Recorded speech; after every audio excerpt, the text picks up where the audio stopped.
No, wisdom ndinoitsanangura sekuti is right application of knowledge. That's wisdom. Muchaona kuti kazhinji machallenges atinawo mamwe acho haasi ekuti hatina knowledge, but ndeyekuti hatina wisdom, because wisdom muchiona uchenjeri, then knowledge ruzivo. So munhu kana aine ruzivo anonida uchenjeri kuti nichibude zvakanaka. So munhu ane wisdom, let's say kutaura, anoziva chekutaura panguva yaanofanira kunge achizvitaura, uye nematauriro aanga azviite kuti zvigamuchirike zvakanaka. So there are times ekuti munhu anenge ane a good message but maybe wrong audience, haana kuunderstanda vanhu vari kudhila navo vanozvigamuchira sei, zvakamira sei. So munhu ane wisdom munhu anoita right application of knowledge. Knowledge waanayo but unoiapply sei, unoisvitsa sei kuvanhu, zvinogamuchirika sei, ndo panonida wisdom now. So wisdom, Bible rangu wrote from the book of James chapter 1 verse 5. If there is any lacking wisdom, he must pray for God to give him wisdom. There is wisdom yepanyika, then wisdom from above. That is overall. So muchaona kuti mama challenges atinawo, we lack wisdom. Knowledge itoripo, munhu anenge achiziva, but maitiro anozoita zvinhu zvake mukuziva kwacho.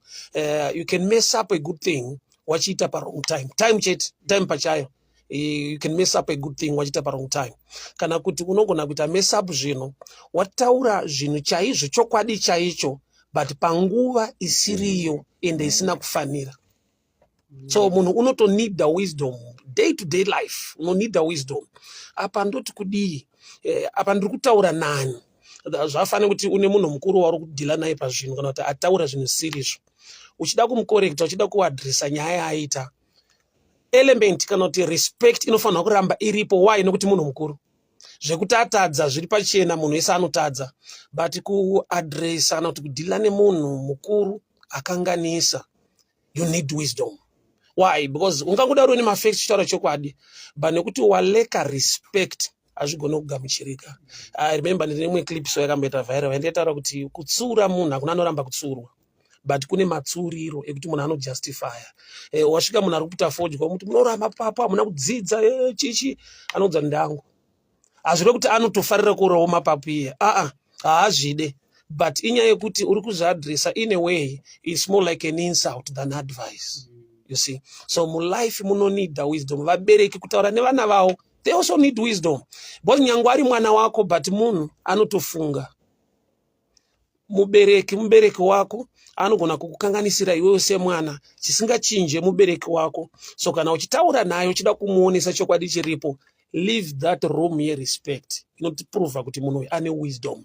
So normally munhu ane wisdom, munhu anoperate ne respect. Munhu anounderstand, asingaite quickly to judge. Munoona kuti ne-social media riko mazuva ano zviri pachena kuti handingadiwe nemunhu wese.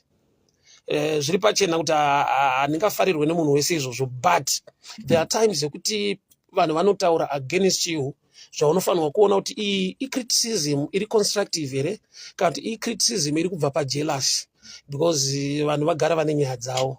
Uchaona kuti kune mafacts mulife ekuti munhu anoti munhu anofanira kungodya cheziya chaashandira, zvemahara azviite, yeti Bible chairo rinoti kumbira unopiwa. Kurati pane imwe subject yekutoti even une simba rekushanda, but pane pamwe pokuti unogona kuzvininipisa kuvanhu vanazvo, wakupa it easy.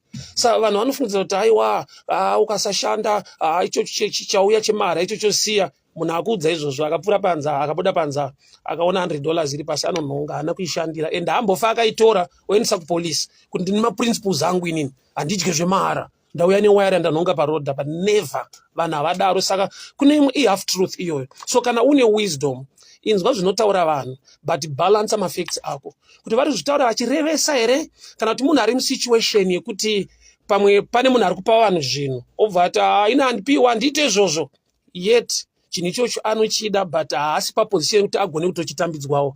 Saka anogona kukupa mafacts ekuti unogona kutomira nawo ukatoti munhu right, ndo zvinoitwa mulife, but munhu ari kubva pabitterness kana pajealousy kana pakuona kuti handigone kuqualify kuwana chinhu ichi. Saka ndada kutsondora vamwe kuti varegerewo kuchiwana, ndichiita sekunge ndine mafacts akanaka ekuti vanhu vanofanira kumira nezvizvi. Ukauya kana kuchechi, unozowana uchitaura munoenda kuchechi, muchiisa mari kuchechi, muchiisa mari kuchechi. Hakuna organization inova effective kana isina a financial backup. Zvingava zvigure, kungava kupi, anything. Ene munhu unoramba kuappreciate maybe pastor kuchechi, chiti chipo chaakapiwa naMwari, yes, aramba kudaro anonopinda kubhendi. Munhu ari kuridza bhendi, kuridza magitari igift.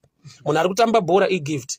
Anoramba kubhadhara uku onobhadhara kubhora, oramba kubhadhara uku onobhadhara kubhendi. Saka mafacts acho ukabalance kuti maybe uku kune spiritual attack kuti atadze kuunderstanda chinhu ichi, but chinhu ichi anotochida ende anochiunderstand.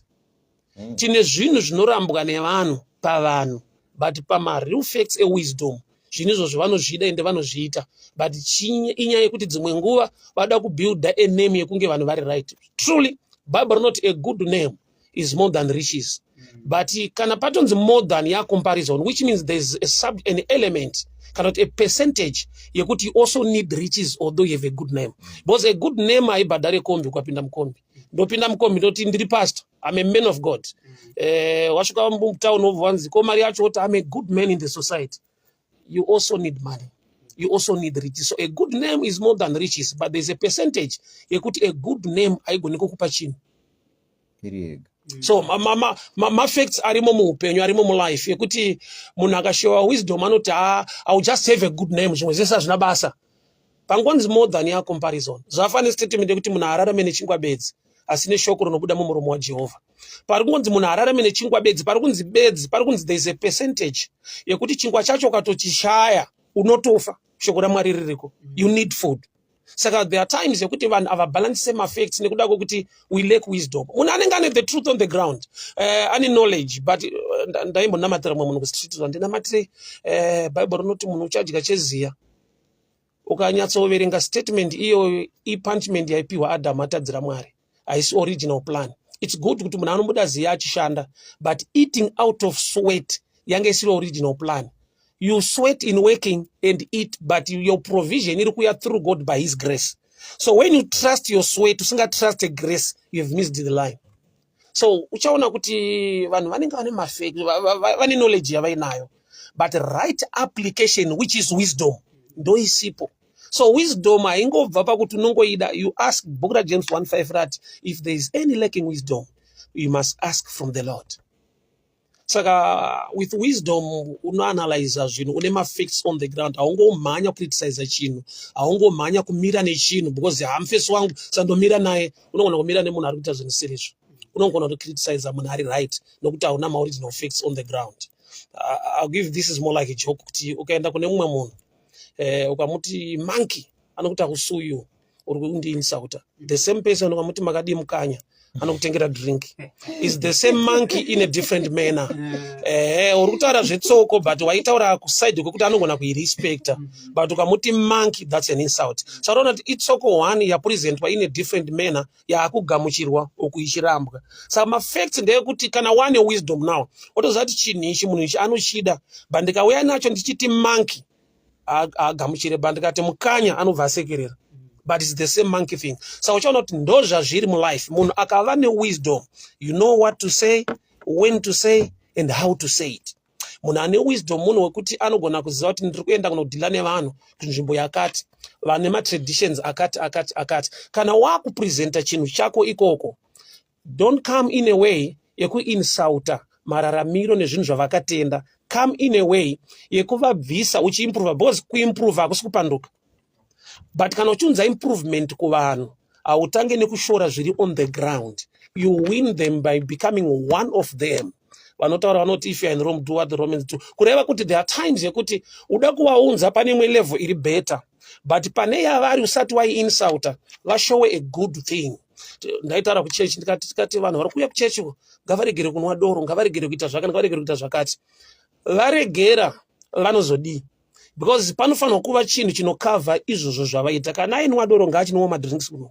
Saka uchaona kuti munomisa munhu chinhu ouya kwaanosara asisina chinhu chekuita. Tatiparidza pfambi yatendekwa yauya kuchechi, chaita kuti ave pfambi, imwe effect yacho inhamo, aida mari, auya kuchechi, chechi haimupe salary. Mukasabalansisa newisdom kuti vanhu ngavatsvagirwe zvekuita kana kuti ngatironge a project or something for them to do, uchaona kuti tichazara nevanyengeri. But takaleka wisdom yekuanalyze kuti chakambomupusha kuita izvi. Because kana auya kuchechi still ane mabills ada kubhadharwa, still ane chikafu chaanoda kutenga. Saka tikasava newisdom now tinongoti kana wauya kuno namata zvinoita, kana wauya namata zvinoita, we must put things on the ground. We must have deeper understanding. So atine vanhu vatinojaja mulife nekuda kwekuti tine knowledge yatinayo pamusoro pezvavanoita, but hatina wisdom. Munhu ane wisdom munhu anoziva kuti munhu abva nekupi kuti asvike palevel yaita. Kune dzimwe nyika zvavanodai so, munhu akaita crime, akaita mhosva, havangotangira kuti kudhila nemhosva yake, vanomutarisa background check. Akarerwa sei, akakura sei, akagara nasingle mother here, aibviswa nevabereki vake here, vanoisa mafacts on the ground yekuti unoona sekunge vari kuwaste time, but nyaya ndeyekuti vari kuda kuti azobatsirika kwete kuti apanichwe. I thank God nowadays majeri ari kunzi recreational facilities nayo kureva kuti haisi nyaya yekupanicha bedzi, inyaya yekuti tichiri kupanichwa, tichiri kuchida musociety, still a human being, akaita mhosva yakaita. So apart from punishment, you must learn a trade. Why? Because achabuda mjeri achada futi kurarama. Sa uchaona kuti vanhu vasina wisdom vane mentality yepunishment kana munhu akanganisa, havana mentality yekubatsira chavari kupanicha, because ane a life to live after prison. Saka wisdom ndopa inopinda nawo kuti society yedu iri kunida help. Vanhu vaba vaita mhosva vane zvavakanganisa, but vachabuda kamujeri macho vozoba futi here, but chakamudriver kana chichiriko kunzoko anosvika achita the same thing. So sometimes it's hard to fight corruption, because corruption is a system yekutoti it's not about the person doing it, but inyaya yekuti maybe the environment pushes people more than whatever you think kuti vanhu vaende to that area. Saka chinhu ichocho chinopusha vanhu mafacts on the ground, environment iyoyo ikasaadreswa, vanhu havarege corruption, vanoimprove how to do it. So tine vanhu vari kunzi vanhu vamatsotsi vari kuita zvakati, vari kuita zvakati, pakashayikwa kuti pagadziriswe sei pane chitsotsi, vanopedzisira vakuita chitsotsi in a different way. Ndaitaura nemumwe munhu tichiita counseling dzekumarriage kuti wabata nyaya, madam ari kuchata nemumfisi pafoni, iwewe kuti umbotsvaga kuti zvakabuildika kusvika papi kuti vatange zvinhu izvi, hauna basa nazvo, unongorova munhu kuteregera, orova munhu kuteregera, acharegera kuita nenzira yawabata. Because kana environment inopusha nekukonzera kuti aite izvozvo ichiripo, there is no way out. So sometimes we punish more than kuti tifunge with wisdom kuti after punishment chambopusha munhu kusunda munhu kusvika muenvironment nekuita izvi chii. So wisdom is a principal thing in life, because with wisdom muno build a better future, a brighter future in a goals nezvinhu zvakanaka on the ground. Saka challenge yatinayo tine knowledge, atina wisdom. Saka Bible rati kudi, if there is any who lacks wisdom, he must pray for God to give him wisdom. Wisdom that is from above, because wisdom ndo chinhu chakakura muupenyu than kungova neruzivo. Unogona kuva nechinhu, you know, it's Africa Day. Africa, unfortunate party African Day.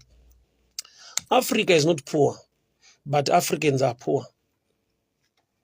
So haisi nyaya yemaresources, inyaya yeknowledge pamusoro pezvinhu zvatinazvo, maybe with good governance nekumanage kwakanaka, we have what it takes.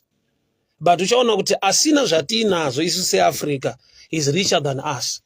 Why? Dzimwe nguva akangouya kunoku akaisa division amangwasi, akauya akaita zvaakaita akati manipulate kusvika palevel yekuti what we have iwo ndo vanozvibenefita more than isusu varidzi vazvo. Kurati wisdom pachayo inotodiwa for the continent. Wisdom inotodiwa. As Africans we must also pray for God to give us wisdom. Why? Because unoziva vanyengeri zvavanoita vanouya nerudo, kwete kuti vanotida, but nokuti vane zvavari kuda.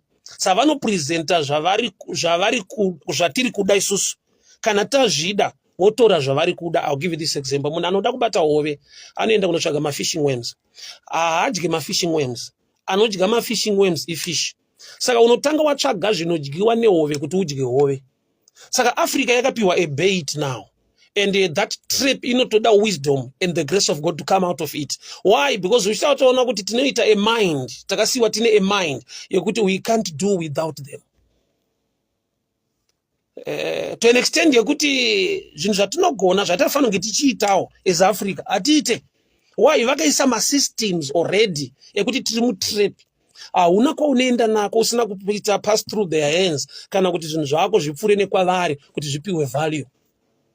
So that trap iyoyo vanhu vakava neuchenjeri unyengeri hwavakauya nawo nekuda kwokuti why isu tine maresources, tine zvinhu, knowledge tinayo, but the wisdom part of it hatina. Uchaona kuti munhu wese akanzi apa pane gold, munhu wese anofarira kunoritora, kwete kuti arishandise, kuti aritengese.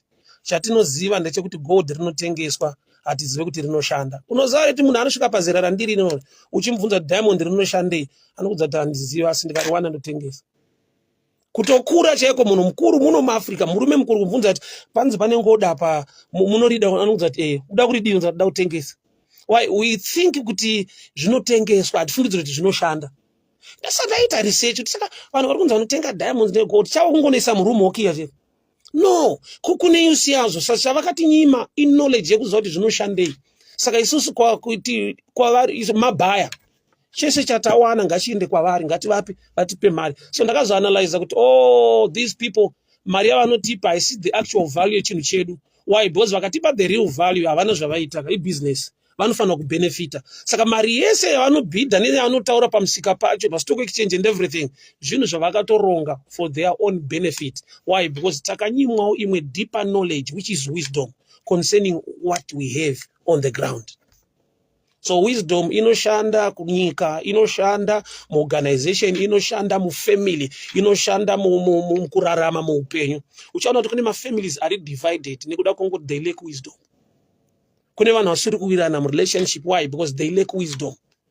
Knowledge is not enough. Knowledge kuziva, but wisdom huchenjeri. So munhu akava nehuchenjeri anogona kuita zvinhu zvake nenzira yakanaka uye yakanaka mune ramangwana. Mentality yedu kazhinji kuno kuAfrica ndeyekuti kana ndaguta nemhuri yangu zvaita, hatina sometimes a 10-year plan, 30-year plan, 50-year plan. Izvo zvazvikwa zviexiste. Chauya muruoko rwako kana ndadya nemhuri yangu tafara zvatopera. Hatina that mind yekuti kune rimwe generation richauya. Osa generational thinking ndofunga it's by grace kuti uve nemindset yakadaro. Because kazhinji kuti uzofunga kuti vachauya vanozodiita pataita sei. Kazhinji kacho ndezvekuti kana ndadya kana zvaita then I'm settled, I'm okay. But when you have wisdom, unova a mind, ita think my generations anozotevera. So wisdom chinhu chiri so powerful to an extent yekuti kana ukati hatina basa nazvo ezilongo tine knowledge ezilongo tine unogona kutova nema-resources but ukaleka wisdom hakubenefit ma-resources ako. Saka muchiona kuti kune munhu anonzi ane mari yake but ndibalance. Unotoita lifestyle yokuti vane shoma vanorarama better than iwe une zhinji when you lack wisdom. So we must pray for wisdom as families, pray for wisdom as couples, pray for wisdom as corporates, pray for wisdom as a nation. Why? Because somewhere, somehow, pani patino inida kuti tive ne progress zvinhu zviende mberi.